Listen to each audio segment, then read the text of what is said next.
Ya, network itu bicara soal connectivity, connector. Bagaimana sebuah alat kita hubungkan. Nah di sini kebetulan saya bawa alat ya. Ini mikrokontroller sederhana. Oke, teman-teman juga bisa beli dengan harga murah. Tapi ilmunya banyak. Ya, artinya kita bisa pakai untuk mengekspor banyak hal. Nah, terhubung. Kita memiliki klien, kita memiliki server. Bagaimana menghubungkan keduanya? Oh, ada banyak cara, betul. Bisa melalui kabel, bisa, ya. Oh, bagaimana caranya? Menggunakan kabel. Sementara ini kalau kan buat RB plastik aja nggak ada. Ditambah, ya.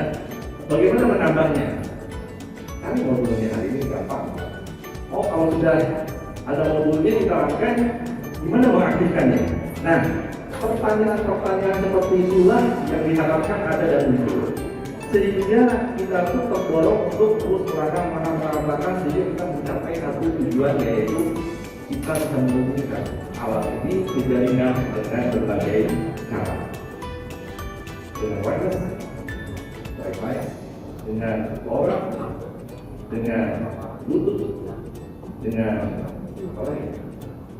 Infrared. Ya, banyak sekali lewat FM atau ya dan sebagainya. Nah, itu semua adalah cara menghubungkan, dan seyogianya ketika kita lulus dari kampus ini kita bisa melakukannya karena industri akan menuntut itu.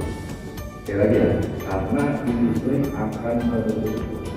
Jadi nggak ada istilahnya, wah saya diajarin di kampus cuma begini doang, ya hanya menghubungkan begini, nggak ada ngomong, nggak ada ngomong. Saya pernah diundang satu meeting di perusahaan besar di Jakarta. Kalau kemudian di dalam itu ada 3 orang fresh graduate dari sebuah universitas sama. Lalu mereka bilang begini, kami belajar di kampus gini. Kami belajar gini. Saya sambil jalan kepala ya. Kok ceritanya kok lingkungan kampus melulu? Ini korporasi. Persoalannya itu beda. Lalu nggak lama kemudian saya dengan manajernya saya bilang, nanti 3 bulan lagi saya ngomong apakah mereka masih ada di bulan ini. Dan 3 bulan kemudian saya bilang, ternyata 3-nya hilang. Ya, sudah ada salah di sana. Kenapa? Karena ideologi itu beda. Ya, kakinya nggak dapat tanah. Oke, jadi ketika kita berada di industri, maka kaki kita tuh harus nafas gitu. Ya, jangan kawan-kawan terus gitu ya. Nah, inilah peran ketika kita masih bersama-sama, upayakan agar kaki itu nafas. Dengan cara apa? Banyak-banyak oprek, banyak-banyak mencoba, banyak-banyak mengeksplorasi. Ya, kampus sudah menyediakan fasilitas yang sangat lengkap. Gunakan, ya, maksimalkan. Hari ini toko online sudah memudahkan kita untuk mendapatkan alat. Ya, fasilitas sudah sangat mensupport kita gitu. Tinggal semangat, ya, tinggal semangat. Nah, kemudian ketika sebuah alat kita hubungkan dengan jaringan, apa sih yang terjadi ketika itu?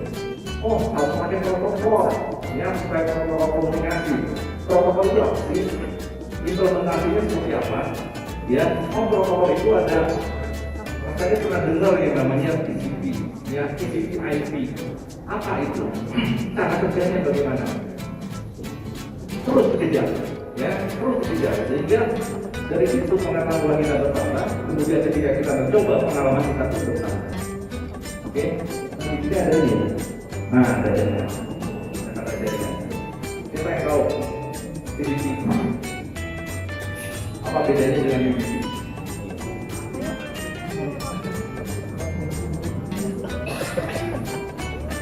Ada ini? Ya, silakan. Wah, luar biasa. Menjamin data itu pasti diterima oleh kliennya. Kalau UPC itu nggak menjamin, jadi koneksi dari UPC itu Oke, bisa diterima. Ada yang bisa mengungkapkan? Kalau YouTube pakai TCP, TV Pak. YouTube. Nah, dari sini kita tarik benang merahnya. Ya, sederhananya di TCP itu adalah connection base, UDP itu adalah connection base. TCP perlu ada konfirmasi dari tujuan, UDP tidak perlu. Kalau seorang penyiar radio dalam konteks ini kira-kira arahnya ke UDP atau TCP? UDP. Email, pernah coba email, kemudian ada tiba-tiba muncul email balik katanya tujuannya nggak ada. Nah, di sini, ya, kirim paket, kirim paket, di sini, ya, masalah paket ya. Oke, nah, kemudian yang berikutnya, kalau kita gali di dalam, ini sebetulnya cukup kompleks, ya. Bagaimana yang namanya data paket itu berkirim, bagaimana yang namanya ada yang namanya soket, itu bagaimana soket itu bekerja, ya. Bagaimana supaya titik A dan titik B itu bisa saling berkirim data. Berapa besar data yang dikirim? Kenapa kok ada pembatasan besar data dan seterusnya? Ini adalah sebuah rasa ingin tahu. Ketika kita melihat, oh iya ya, ini apa ini ya, apa ini, apa ini, ya. Nah, itu terus dikejar, ya, terus dikejar. Oke, nah hari ini kalau kita bicara tentang IoT, maka tidak pernah terlepas yang namanya protokol. Orang masih terus mencari protokol yang paling efisien. Tadi disebutkan ada UDP, ada UDP. Di dalam penggunaannya masih terlalu teknis. Ya, karena apa? Karena ketika kita akan mengimplementasi sesuatu masih terlalu panjang, ya, dan agak sedikit rumit, sehingga orang mulai mencari bagaimana supaya kendaraan yang namanya TCP dan UDP bisa digunakan tapi dengan cara yang berbeda. Maka lahirlah yang namanya MQTT, yang namanya OCTAP, ya, dan seterusnya. Banyak sekali protokol yang hari ini bisa kita gunakan. Nah, banyak sekali ya, berarti banyak juga yang harus dipelajari. Enggak juga begitu sih, ya. Kita pilih yang namanya best practice. Kita jangan tenggelam kalau ada dalam list itu ada 100 protokol. Kita eksplor semuanya. Waktunya cukup, ya. Nah, saya lebih senang nonton di komunitas saja. Ketika ada berdebat, biarkan mereka berdebat. Saya hanya melihat dari akhirnya aja. Simpulan, nah, simpulan ada top 3, ya, ada 3 urutan teratas untuk yang namanya protokol bla bla bla. Ya sudah, fokus saja sudah, ya, fokus di sana. Oh, kalau di dalam studi yang di luar seperti AI itu bagaimana? Sama, ya. Jadi kita jangan terjebak bahwa dari A sampai Z kita harus menguasai itu semua. Ya, kita realistis saja, ya. Kita perlu menjadi orang yang idealis, tapi juga ya realistis. Oke, karena waktu kita sudah terbatas, masih punya kesenangan nonton di bioskop, masih punya kesenangan untuk hangout di mall, ya. Sekali sudah healing itu, ya, ada yang healing, banyak sekali.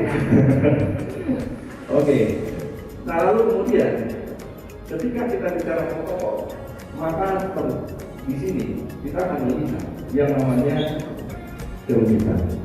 Kenapa? Karena banyak sekali protokol yang menggunakan protokol yang tidak seragam. Nah, pertanyaannya adalah bagaimana sisi kiri itu menggunakan protokol A, sisi kanan menggunakan protokol B. Tapi antara A dan B harus terhubung. Nah, ini muncul permasalahan baru, ya, ini muncul permasalahan baru. Maka diperlukan yang namanya sebuah kolaborasi, sebuah konsep routing, ya, kalau itu dijadikan kalau bisa oleh kolektivitas protokol, sehingga yang namanya antar protokol ini bisa saling menyambung. Ini tantangan, ya, ini tantangan yang tadi disebutkan sebagai kerumitan digital workplace campur kompleks. Ya, ini bahasa apa? Ya, jadi mungkin teman-teman bisa mencatat dari dibuat dari satu sudah hadir. Ya, jadi bagaimana membuat sebuah infrastruktur protokol di mana antar protokol ini bisa saling berkomunikasi.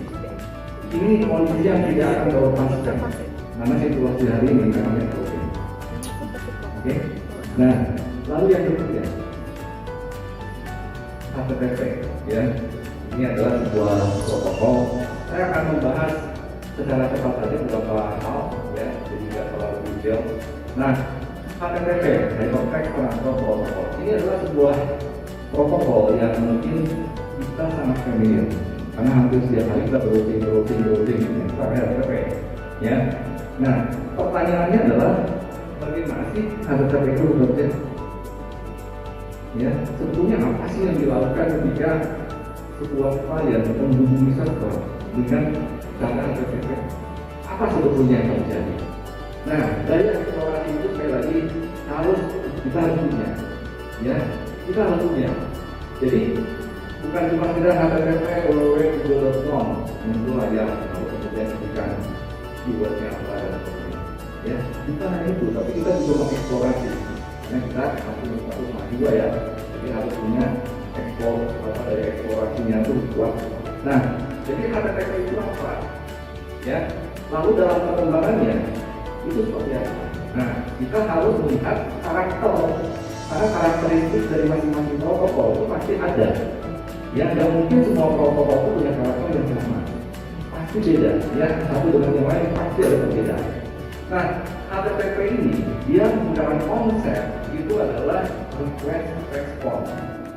Jadi yang namanya klien itu selalu melakukan request, server itu melakukan respon.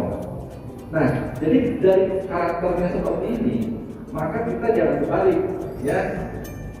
Sebuah server mengirimkan request ke klien tidak bisa, ya.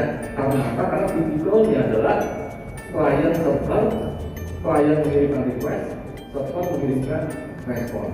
Oke, apa yang di request? Ya, apa yang di request? Ya, tergantung, ya. Server itu menyediakan resource apa? Nah, kita bicara tentang web services. Jadi, layanan apa yang ada di dalam sebuah server? Ya, web services. Nah, hari ini kalau kita mendengar kata web services mungkin agak sedikit berat ya. Dulu lebih berat lagi. Ya, hari ini sudah jauh lebih berat. Nah, dulu lebih berat lagi. Nah, muncul sebuah istilah baru yang namanya REST. Ya, Representational Stream Transfer. Ini adalah sebuah web service, tapi jauh lebih sederhana.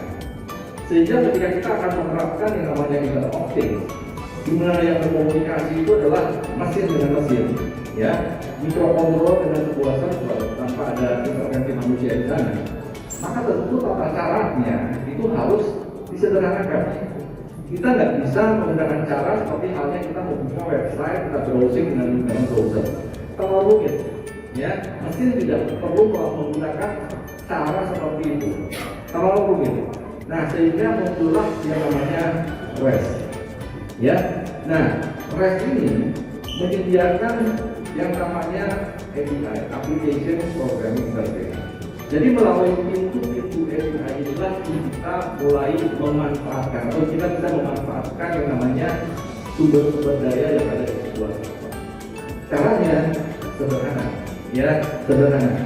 Jadi kalau kita bicara REST, maka hanya ada 5 ya, mungkin ada beberapa lagi yang menambahkan, tapi secara pokok itu ada 5. Ya, ada 5 metode yang digunakan. Jadi ada get, ada post, ada put, ada fetch, ada delete. Oke, nah, jadi dari kelima itu tinggal dimanfaatkan saja. Kita mau apa? Ya, misalnya get, itu biasanya kita untuk meretrieve. Kalau kita meretrieve sesuatu, kemudian server meresponnya dengan mengirimkan data dan sebagainya, nah itu metodenya itu menggunakan get, ya.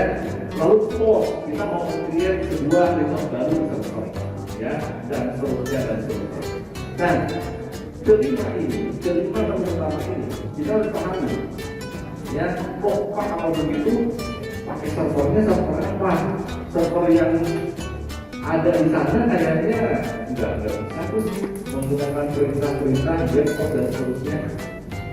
Nah, kalau sampai katakanlah di kampus atau di luar sana kita nggak menemukan, kita buat, ya kita buat. Jadi kita membuat server sederhana, dan itu kita nambah pengetahuan. Kita membuat server sederhana yang mengakomodasi metode-metode ini, ya sehingga server yang kita buat nanti kita online di kampus misalnya itu bisa digunakan dan kita bisa belajar.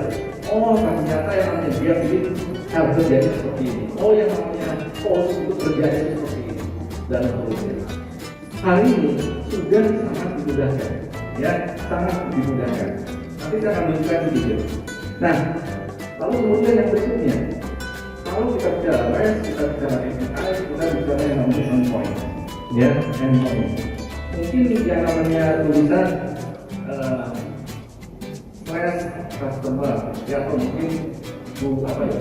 Oke, sambil google.com slash customer, ini contoh ya contoh ya, slash customer, kalau kemudian ada tanda tanya, ya nama sama dengan apa dan seterusnya. Pernah lihat bentuk tulisan itu? Oh belum pernah. Nanti kalau belum lihatin lihat di URL karena kita tertera. Oke. Nah itu adalah sebuah metode. Jadi itu adalah sebuah metode yang dikirimkan dari browser ke server. Ya. Dan ketika tulisan seperti apa?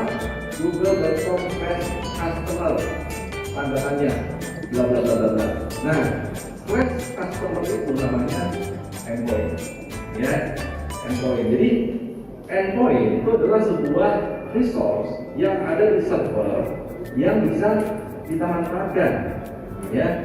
Nah, implementasinya gimana? Nggak kebayang, ya nggak kebayang. Saya tunjukkan sedikit ya. Saya tunjukkan sedikit. Nah di sini saya menggunakan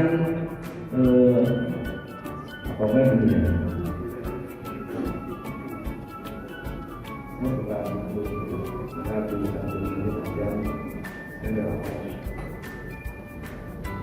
Kita menggunakan prinsip yang digunakan oleh Albert Einstein. Jadi apa itu namanya? Gunakan untuk berpikir dengan teman-teman. Ya, hal ini digunakan karena kemarin ketika saya memberikan kuliah online di Politeknik Sriwijaya juga ada pertanyaan. Semua pada situ. Juga, ya. Jadi misalnya, ya silakan. Yang siapa yang sudah mendapatkan jawaban dari Google. Wah, jadi mencari jawabannya melalui Google. Sangat dimudahkan. Jadi kalau hari ini kita kekurangan jawaban, kayaknya mungkin salah satu dari mungkin ada yang bagaimana menggunakan keyword jalan publik.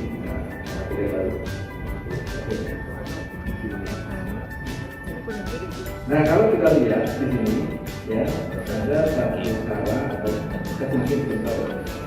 Jadi di sini kita bisa menggunakan sebuah library yang sangat-sangat sederhana tapi canggih, ya. Satu library yang sangat sederhana tapi canggih. Nah, tapi sebelumnya saya mau sampaikan dulu. Ketika kita mengimplementasi sebuah program, pasti kita akan berhadapan dengan namanya programming language. Jadi ya, nah, programming language. Ada yang tahu nggak programming language hari ini ada berapa? Banyak. Jawa, sudah.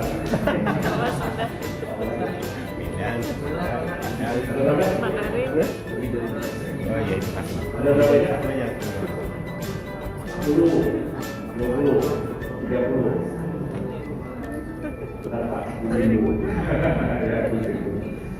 Ya, tadi kan kalau kita lihat ada sekitar 800-an ya, 800-an programming language. Ya, di kampus ini belajar berapa banyak? Ya. Siapa yang pernah belajar bahasa pemrograman yang namanya Haskell? Haskell, bukan? Oke, kalau teman-teman masuk ke AI harusnya bisa menggunakan bahasa itu. Bahasa itu cukup populer di Singapura, di beberapa kampus. Ya, kemarin saya dikontak oleh mahasiswa di sana. Pak, kami mengimplementasi satu metode menggunakan dosennya memberikan tugas menggunakan Haskell. Ketika itu juga benar ini Haskell. Saya cari dulu Oh ternyata itu ada. Saya pikir itu ngawur-ngawuran dulu. Ternyata ada. Dan namanya sudah masuk di dalam 10 besar bahasa pemrograman untuk AI. Ya, namanya sudah masuk ke dalam jajaran 10 besar. Oke. Nah, jadi kita perlu belajar banyak bahasa. Ya, jangan cukup hanya satu bahasa. Kalau di kampus misalnya hanya belajar bahasa A, ya di luar sana kita belajar yang lain. Oke. Ya, jadi nggak cukup hanya satu. Ya, nggak cukup hanya satu. Nah, hari ini yang cukup populer di dalam implementasi IoT maupun AI itu adalah Python. Salah satunya. Ya, salah satunya. Kayak bahasa lain seperti C, C++, Java, oke nggak? Oke. Tapi sekali lagi kalau saya orangnya praktis pragmatis ya. Jadi kalau ada cara dapat nggak akan saya dapat lama. Nah, pikirannya itu aja. Jadi kalau misalnya saya dalam 1 tahun bisa menyelesaikan 30 proyek, ya kenapa harus pakai cara yang hanya bisa menyelesaikan hanya 5 proyek? Sebenarnya ya. Nah, jadi itu sah dan boleh gitu loh. Ya, boleh. Nah, jadi kampus pun ketika menantang mengajar ayo mahasiswa itu dibuka aja. Jadi artinya mau implementasi pakai bahasa ABC atau bahasa baru itu nggak apa-apa. Ya, karena itu nanti akan membantu mahasiswa untuk mengembangkan yang namanya kreasi, mengeksplorasi hal-hal baru. Ya, asal jangan bahasa yang aneh-aneh yang itu nggak dipakai gitu. Ya, nah Python adalah salah satu. Python adalah sebuah bahasa yang dari segi usia cukup tua dan mereka, tim dari mereka itu cukup sabar menanti sebuah panen. Ya, menanti sebuah masa panen. Mereka cukup sabar karena yang lahir ketika itu ada banyak bahasa dan tidak sedikit yang mati dengan jalan. Hari itu ketika dibuat tidak populer. Ya, sama dengan microcontroller ARM. Jadi arsitektur ARM itu pun ketika mereka lahir ketika itu mereka mendorong isu penghematan energi, low power dan sebagainya. Orang ketika itu senang main game, ya kalau komputer cepat, mana bisa komputer cepat pakai low power, nggak bisa. Ya akhirnya nggak laku. Tapi mereka bertahan, ya mereka bertahan. Ketika masanya tiba, maka mereka mendapatkan sesuatu yang di luar perkiraan. Hari ini yang namanya desain ARM per kuartal saja itu miliaran lisensi yang bisa mereka jual. Itu sudah gini-gini. Ya, apalagi para direksinya minimal punya sekian puluh paten. Wah, kayak gini. Ya, udah santai. Mereka udah pelayanan aja. Mereka udah kampus, udah pengalaman itu aja. Mereka udah mikir lagi gimana dapur itu ya udah mikir. Ya, salah satu direksinya orang wanita punya 51 paten. 51 paten. Ini di ARM Holding 51 paten. Udah santai.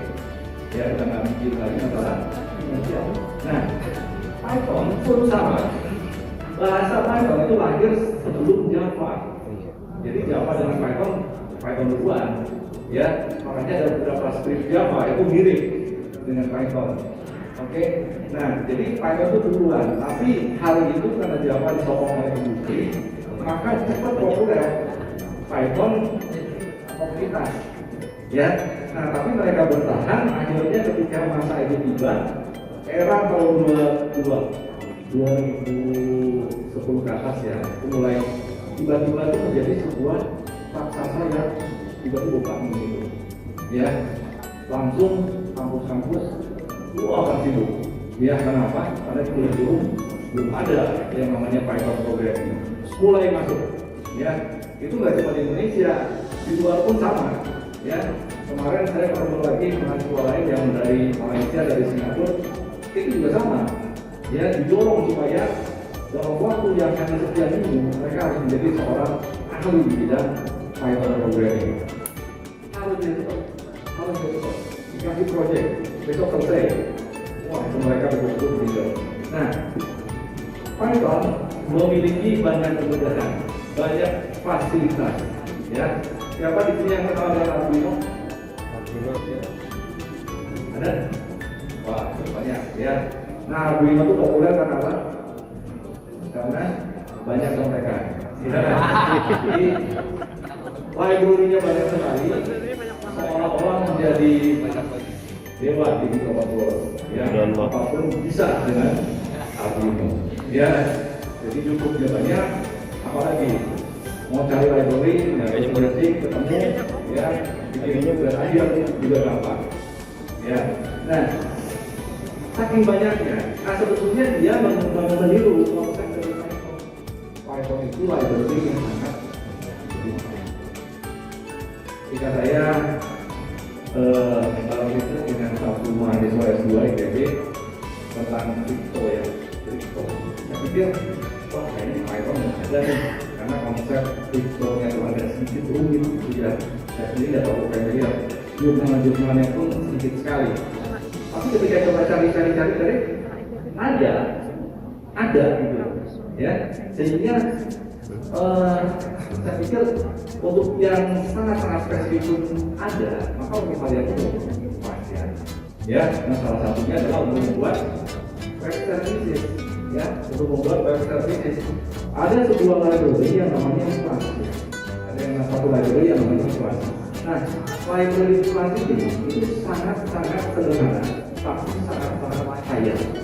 Jadi untuk membuat aplikasi berbasis REST itu sangat mudah, ya sangat mudah. Jadi di sini kita apa ya? Saya dalam waktu mungkin 3 menit saja, saya akan tuliskan.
Oke, jadi dalam waktu kurang dari 2 menit itu kita bisa membuat sebuah aplikasi server.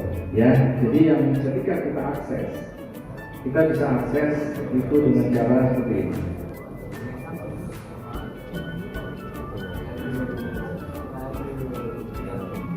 Nah, ya, jadi di sini kita menuliskan sebuah endpoint yang namanya itu /hello.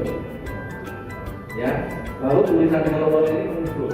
Nah, pertanyaannya tulisan hello ini muncul sebagai respon dari mana? Dari server. Ya, dan server yang kita buat itu sangat sederhana. Intinya hanya seperti itu. Nah, jadi ketika aplikasi server yang dikembangkan, kita bisa membuatnya macam-macam.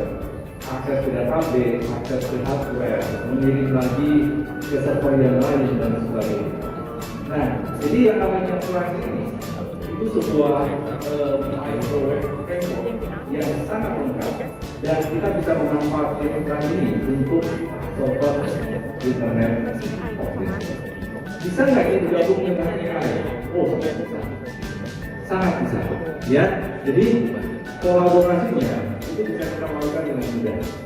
Ya, nah ini saya memperkenalkan hal teknis dan juga sebuah produk yang nanti teman-teman bisa gunakan untuk pengembangan ke arah web services. Ya, nanti tinggal ekspor lah yang namanya Flash. Ya, yang namanya Flash. Oke. Lalu yang berikutnya, microcontroller. Ya, microcontroller. Nah, kalau kita bicara microcontroller hari ini, mereka memegang peranan yang cukup penting di dalam mempercepat laju perkembangan daripada Internet of Things. Oke. Nah, yang apabila ya ini adalah sebuah perangkat yang namanya Node MCU. Ada yang pernah dengar namanya? Ada ya? Sudah. Ada yang tahu? Nah, saya ingin meluruskan sedikit ya. Karena yang beredar di kalangan mahasiswa, terutama teman-teman mahasiswa, itu seringkali mereka tidak secara eksplisit membedakan mana itu microcontroller, mana itu produk yang di dalamnya pakai microcontroller. Oke, Arduino, ini pakai microcontroller apa? Arduino Pak. Nah, main pengertian yang persepsinya Arduino itu adalah microcontroller, padahal bukan. Ya, Arduino itu adalah development board, di dalamnya menggunakan microcontroller, dan microcontroller bukan Arduino, tapi Atmel ATM. Oke, jadi tolong dibedakan, ya, tolong dibedakan. Jadi setelah sesi ini, saya berharap teman-teman menjadi yang berbeda dalam hal Arduino dan kegiatan. Nah, dalam Node MCU juga sama. Node MCU ini bukan microcontroller, ini produk, ya, layout board modul. Dan kalau kita lihat microcontroller ya, dia menggunakan ESP, ya, ESP 8266, ada juga yang ESP 32.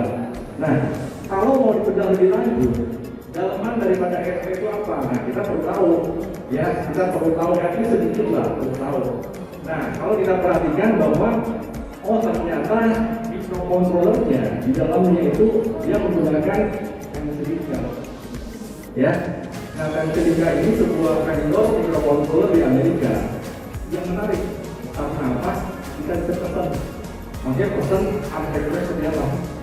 Ya, nah termasuk kenapa sih kita bertanya-tanya kenapa Node MCU ESP 8266 tidak menggunakan microcontroller yang populer, misalnya FF32 atau yang lainnya, atau tidak menggunakan arsitektur dari ARM. Nah, karena mereka punya kebutuhan, mereka punya spesifikasi, mereka punya desain, ya, dan itu mereka sampaikan, terjadilah sebuah kesepakatan, ya, maka muncullah salah satunya adalah Tensilica L106. Oke, jadi kalau teman-teman di sini nanti sudah bisa ini, ya, tinggal kerjasama aja. Biasanya dengan kampus itu mudah kerjasamanya. Ya. Nah, lalu kemudian yang kedua, di sini ada yang namanya temperatur. Loh, kok kenapa ya setiap kali saya kerja kok selalu ada yang namanya temperatur? Emangnya apa hubungannya? Nah, itu kita harus punya rasa ingin tahu. Ya, jadi bahwa yang namanya temperatur itu ngaruh, ya, ngaruh.